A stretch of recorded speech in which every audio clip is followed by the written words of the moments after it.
April 13th. Maya and I went out again. Teddy wanted to come, but we left him behind this time. The plan was simple. Hit the store south of the yard, see what we missed. We were halfway back from the edge of the industrial park when it happened. It was quiet at first. Too quiet. The kind that feels wrong. Like holding your breath. We'd passed an old liquor store earlier. Didn't even check it. Windows were all busted out. Nothing left to steal. But the infected were there. 5, 10. At first it was just shadows coming from the alley. Then snarls. They came in waves.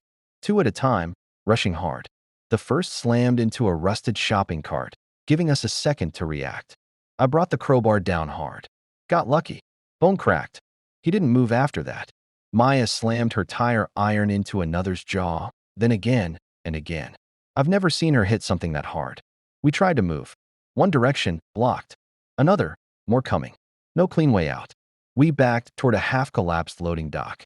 Elevated ground. Gave us room to fight, but nowhere to run. More snarls, more of them spilling into the lot. 5 now surrounding us. We were winded, backs against the wall. I swung at one coming from the side, missed. Maya kicked it away before it reached me. I turned to see another lunging. Got my footing just in time to plant the crowbar into its chest. It dropped, twitching. One of them, mid-lunge, just dropped. Like someone had flipped a switch. The second one collapsed a split second later. A dull thud as its skull hit the pavement. Just as my grip started to falter and Maya's swing slowed, something shifted. A blur moved past us, fast, focused. One infected dropped without so much as a sound. Then another. 2 quick, clean strikes, almost surgical. I stumbled back, crowbar raised.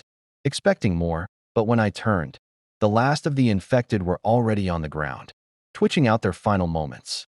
He stood just beyond the carnage.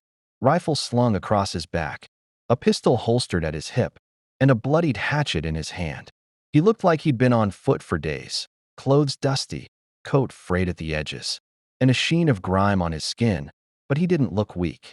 His knee was wrapped in a tight brace, the kind you'd rig yourself in a hurry, but he didn't limp.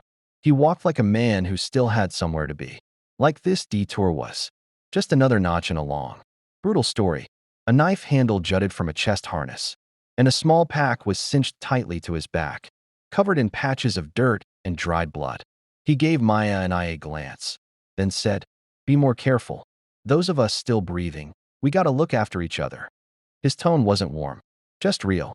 I opened my mouth to speak, but the man had already turned. As he walked away, there was no hesitation, just a slow, steady pace, measured and sure. I kept checking over shoulder on the walk. When we made it in, James took one look at us and said he'd keep an eye out for him from now on.